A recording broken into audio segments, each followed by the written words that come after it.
Good evening, everybody, and welcome to the Metal Magdalene with Jet right here on Metal Messiah Radio. Tonight we have a very special guest with us. We have Peter Tägtgren. He is with Pain. A lot of us know him as the creator of Hypocrisy, but tonight we're going to be talking about Pain, and welcome to the show, Peter. Thank you very much. Thanks for having me. So, Peter, here you are, long time ago, 9-year-old kid, playing drums in Sweden. Now look at all you done over a quarter century. I'm still 9-year-old. I'm playing drums.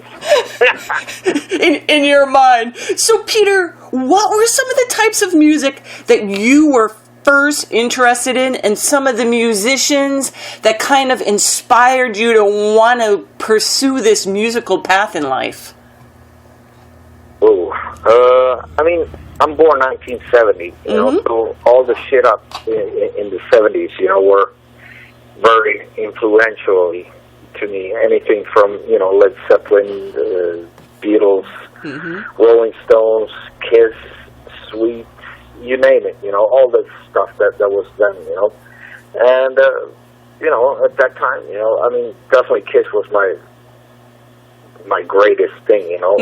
They had the best drummer, they had the best bass player, they had the best guitar player, blah, blah, blah. You know, that's how you felt when you were like 5, 6, 7, 8, 9 years old, you know. But as soon as I started playing drums, I actually started playing to, like, AC/DC, actually, like High Voltage and stuff like that, you know, just to learn the basic stuff, I think. And then in the 80s, you know, of course, you start playing to Maiden and stuff like that, and all kinds of stuff, playing drums. You know, I was really a nerd. I had to play, you know, if for instance, you know, like, I don't know, let's say like Power Slave, that album. I knew every fucking hit on it, you know, because, you know, I was just practicing, playing all the songs, you know, and as soon as I played wrong somewhere, I did the song from the beginning again, you know. I was an asshole already then, you know. So, you know, try to be perfect, you know, with everything that I did, you know. But what eventually, you know, when you start playing with musicians, and I had to sit in behind the drums, and, you know, they were writing music, I was sitting there playing, and then I started, like, kind of getting bored.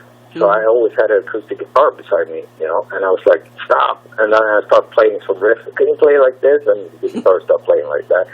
So I jumped and played drums and blah, blah, blah. And then after a while, it took so long to make songs and tell people how to play and stuff. So I stopped playing drums and started playing guitar. Or not playing. I was trying to play guitar by just writing riffs and stuff like that. And it feels like I'm still doing it, the same thing, you know.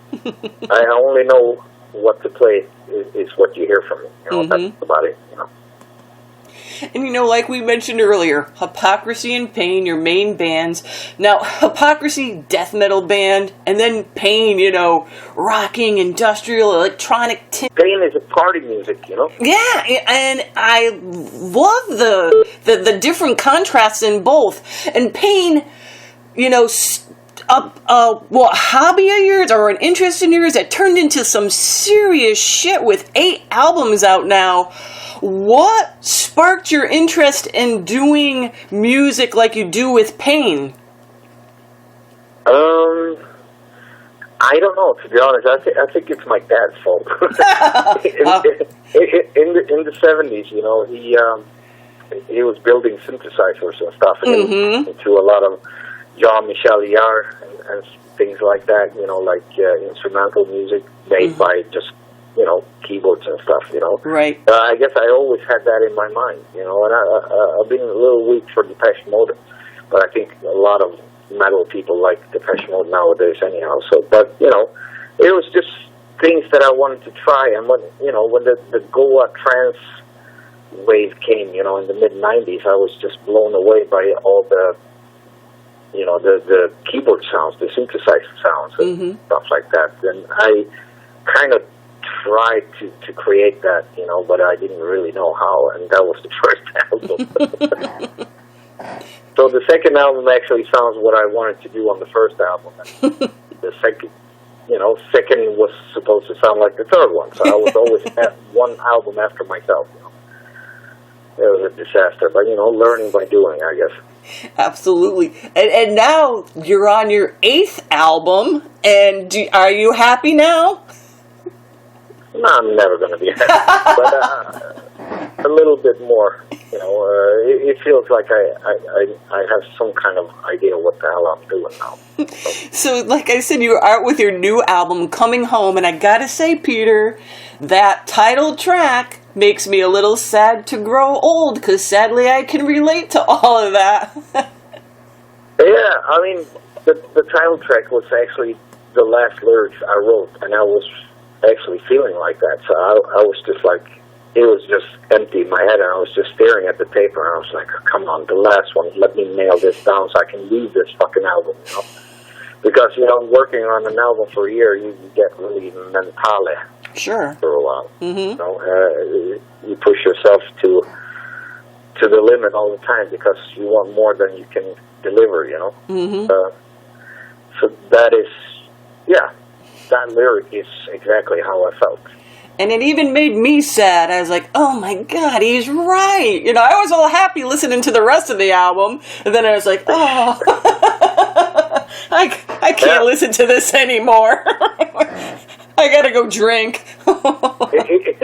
It's not just a fucking album, it's a fucking adventure, It is. It's very emotional. So Peter, what's the lineup on the album? What members are on it? Well, to make it simple, it's me and my son. Oh, there you go. and hey, are you going to now if you're doing any touring, is your son going to come out with you? Yeah, we're doing, now in October, we're doing a European tour for 5 weeks, and then we do 6 shows in Finland and 2 shows in Russia before Christmas. Wow. He's going to be doing all those. So is this the first time he's doing something like this with you, Peter? Yeah, pretty much, I would say, I mean, we're always close when it comes to drumming and stuff like that, he sits and practices a lot, and I can hear how it develops, over the last year, something really happened with that kid, he's playing, Meshuggah Decapitated and stuff. Oh my God. Yeah, he's more of that kind of drummer, more progressive death metal drummer or whatever you want to call it. Mm-hmm. Full of speed and technique, so that's really cool. So it was good to have him to play AC/DC for me on the album. Yeah, that'll be nice, and plus you could keep an eye on him when you're out on tour now, because he's going to be with you. Yeah, exactly. Then I have no needs to go home.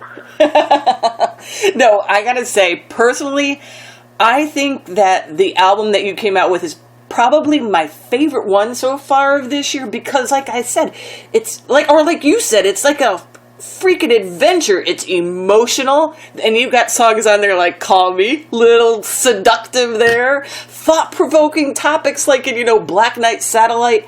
How did you approach this album lyrically?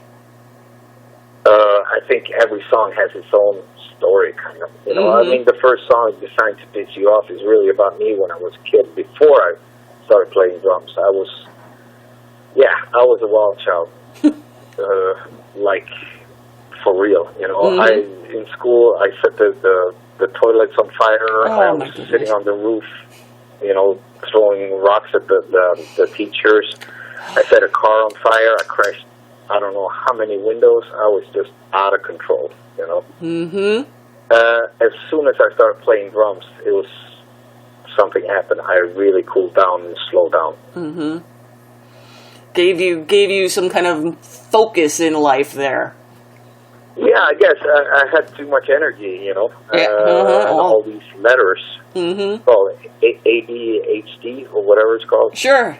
But in the 70s, there was no name for right. That, so right. I was just totally insane. That was the name. Well, of all instruments, I think you picked the best one to channel all that energy through at the time. Yeah, it actually saved me from, not being in jail or whatever, I guess. Well, and we're glad, because you've made quite an impressive career ever since then. Now, like we were saying, you were mentioning a lot of the songs on here are, thought-provoking, and you have some from adventures of yours, like Absinthe Phoenix Rising. Tell us a little bit about that one. Yeah, that was actually a friend of mine who was asked me like a year ago, was like, why don't you write a song about absinthe? And I'm like, are you crazy? I only had bad experience. Everybody. Yeah, and then I went, uh-oh, bingo. So, yeah, maybe that was a good idea then. I mean, we've had a really good experience. Like, we were on tour with Nightwish and had a day off, and the whole Pain band, we went to an absinthe bar in Leipzig, and we just drank ourselves way to, I don't know, Dark Side of the Moon or something. And they carried me out because we needed to go home, and we ran into some street punks and got beat up. I woke up in the hospital with 10 stitches under my eye, and bass player broke his nose, and the drummer got a wine bottle in his head, so he had like 15 or 20 stitches in his head. So it was fucked up. But, afterwards you can always laugh at it. Nobody died. That's a good thing. And have you ever drank that stuff again? Yeah. Okay. Of course. I never learned. So, Peter, being a producer whose job it is to pull the best out of musicians and put forth the best produced product you possibly can, did this make it hard for you when writing and producing your own music? I mean, are you constantly tweaking it and doing things over? How long did it take for you to complete this album? It took a year. After we knew that Rammstein was going out this summer, that was now, then we knew that, okay, we have to go back to our business when we did the Lindemann, because we were thinking about going out and do festivals in 2016. That's what we were planning, 2015. But then Rammstein decided they were going to do the festival that year. So we said, okay, then we'll take a break till next time there's some free time, So I started right away with the Pain album, and first of all, I was just sitting and going like, okay, what the fuck am I supposed to write now? Because after leaving off with the Lindemann album, that was a huge success, Right. And also with the last Pain album, it's like, okay, where do I take myself now? What should I do? That's why I want a little bit different stuff and explore different kind of places with the music and also lyrics and stuff. So this is what came out, I guess, out of all this thinking. And you had just mentioned doing that project with the singer of Rammstein, right? Yeah. So tell us really quick a little bit about that. Well, we've known each other since 2000 or 99. I don't know, maybe 2009, I can't remember. And we always said when we were sitting and being drunk, going like, oh, we got to do something together. Either he was going to sing on my album or we're going to do our own songs and blah, blah, blah. You know how it is. Alcohol is your best friend. Sure. So, it took us 13 years to actually do it.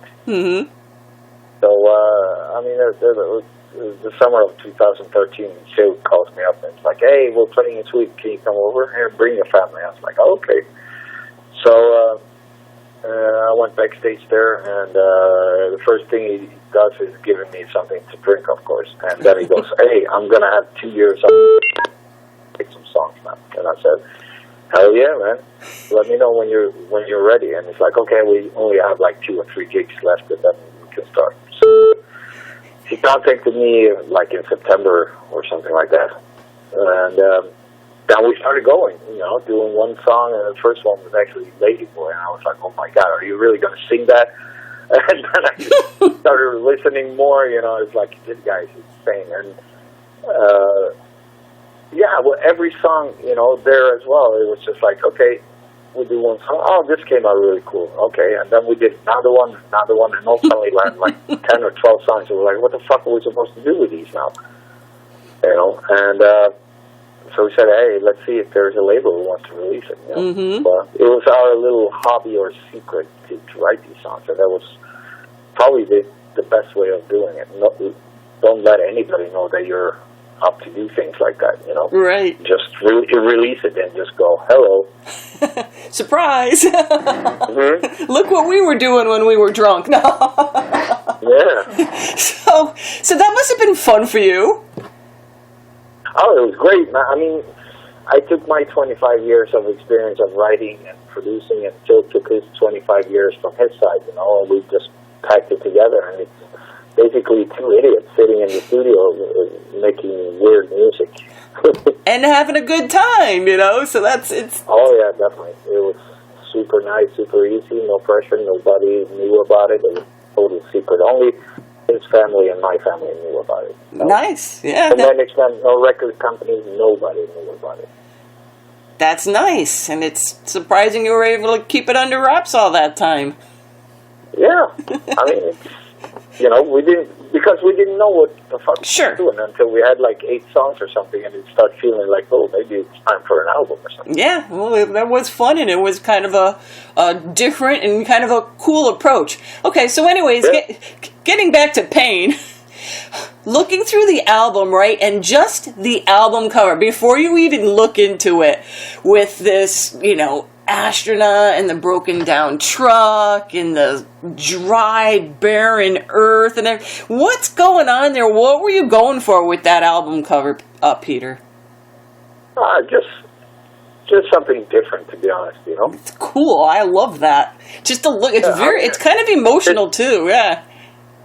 Yeah, I mean, the only thing I had set in my mind was really spacesuit and desert, and this is as close as I get to leaving Earth. To wear a spacesuit but never even get a fucking inch from the Earth. But, well, anyhow, at least I got it. So, anyhow, I told the guy, Hiley, who's doing the cover art and stuff, I said, these 2 things I want, and then, if you can make it even crazier or weirder, but still make it look good, we got a cover, and sure enough, he did it, and I thought, wow, this, I don't know if it's funny, or if it's melancholy, or what is it, it's like, is this humor, or is it supposed to be sad, or what the fuck is it? And, when you start asking yourself about those things, then I was just like, yeah, it's maybe good. We have it now. It is. And you know what? The first time I saw it, at first I was like, what the hell is this? And then when I paid attention to it the second time, I'm like, you could almost relate. It's kind of futuristic because of the whole spacesuit thing. But then it's kind of old school with the broken down truck. And yeah. Well, it's not a thing. It's me who's sitting on the photo looking pissed, If you look closely, it's me. That's you? Yeah, of course. That was awesome. I just love just how, even you said, you can interpret it any way you want, and it was just great. Now, you had mentioned something about going on some tours coming up. What do you got coming up? Yeah, now in beginning of October, we do like a 5-week tour in Europe, and then we go to Finland to do 6 shows, and then we go to Russia to do 2 shows, and then it's Christmas, and then in the beginning of February we do the 70 tons of rock. Ah. Yeah, and then we actually gonna go up north from Miami in America, and we're gonna go up on the East Coast first, do gigs, and we're going to go over to the mids, and then go over to the west, and finally at the end we're gonna end up in LA, so. Nice. You're going to be busy. Now, is your son going to go on the cruise with you? Unfortunately not. He's only going to be 2016 on the gigs because David is back 2017 again, Oh, okay. All right. So that'll be a fun time anyways, going on that cruise. And I'm glad to hear you're going to do the East Coast tour first, because that's where I am, so I could catch you out right after you get on that cruise, and you'll be all nice and suntanned and stuff, Peter. Yeah, or hungover or whatever you want to call it. So again, Coming Home from Pain, out now on Nuclear Blast Records. You can check them out at painworldwide.com, on Facebook, on the Nuclear Blast site. And Peter, thank you so much for taking the time to come on tonight's show, and all the best with you and the band. But wait a minute, before we go, I have to ask, are you guys doing anything new with Hypocrisy? Not yet. I'm like I told you in the title song. That's how I feel right now. I just need to really recharge, you know. Absolutely. And get hungry again, and then we'll see what happens. Plus, you got a lot going on with Pain anyways. So anyways, I'm going to let you get going again. Thank you so much for taking the time out to come on the show and tell us what's going on with you and the band, and all the best. Yeah, thank you very much, and see everybody up on the east side in what did I say? February. God damn it. That's okay. We'll look it up on your site, Peter. Yeah, it will shortly come out. You know, we were talking about a week or two, and that date's going to come out. Okay, awesome. Thank you so much. All right, thank you very much. Peter.